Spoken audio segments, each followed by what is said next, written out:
ഇമാമിയങ്ങളും മൗലിദിനെ അംഗീകരിച്ചവരാണ്. അതുകൊണ്ട് തന്നെ ലോകം മുഴുക്കെ നബി സല്ലല്ലാഹു അലൈഹി വസല്ലം ജനിച്ച ഈ മാസത്തിൽ മൗലിദ് പരിപാടികൾ നടന്നുകൊണ്ടിരിക്കുന്നു. അഹ്ലുൽ ഇസ്ലാമി യഹ്തഫിലൂന ബിശഹരി മൗലിദിഹി വയഅമലൂന അൽവലായിം. ഇമാം ഖസ്തലാനി റളിയല്ലാഹു അൻഹു രേഖപ്പെടുത്തുകയാണ്, മുസ്ലിം സമൂഹം മുഴുക്കെ ഈ മൗലിദ് മാസത്തിൽ അതാ ഒരുമിച്ച് കൂടുന്നു, സംഘടിക്കുന്നു, ഒരുമിച്ച് കൂടുന്നു. വയഅമലൂനൽ വലായിം, ധാരാളം സദ്യകൾ ഉണ്ടാക്കി കൊടുക്കുന്നു.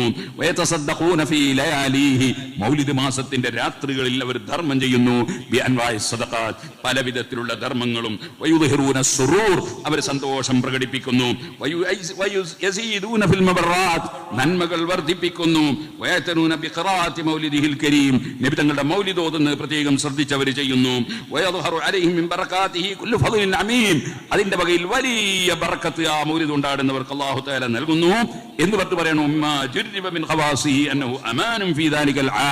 ഒരു മൗലിദ് കൊണ്ടാടിയാൽ ആ കൊല്ലം മുഴുവനും പ്രൊട്ടക്ഷന് കാരണമാണത്. അത്ര വലിയ ബറക്കത്തുള്ള സംഗതിയാണ് മൗലിദ് പരിപാടി. നമ്മളെ എല്ലാ വീടുകളിലും എല്ലാ സ്ഥലങ്ങളിലും മൗലിദ് കൊണ്ടാടണം. അത് നബിതങ്ങളോടുള്ള സ്നേഹ ബഹുമാനത്തിന്റെ ഭാഗമാണ്. അതുകൊണ്ടാണ് റൂഹുൽ ബയാൻ തഫ്സീറിൽ പറഞ്ഞില്ലേ, വമിൻ തഅദീമിൻ നബി സല്ലല്ലാഹു അലൈഹി വസല്ലം, നബി സല്ലല്ലാഹു അലൈഹി വസല്ലം തങ്ങളോടുള്ള ബഹുമാനത്തിന്റെ ഭാഗമാണ് അമലുൽ മൗലിദ്, മൗലിദ് കൊണ്ടാടൽ. അപ്പൊ എല്ലാ ഇമാമിയങ്ങളും ഇതിനെ വെറുതെ പിന്തുണച്ചതല്ല. അപ്പൊ മൗലിദ് കൊണ്ടാടൽ വളരെ ആവശ്യവും അനിവാര്യവും വളരെ പ്രധാനപ്പെട്ട ഒരു സുന്നത്തുമാണ് എന്ന് നമ്മൾ മനസ്സിലാക്കുകയും ഉൾക്കൊള്ളുകയും വേണം.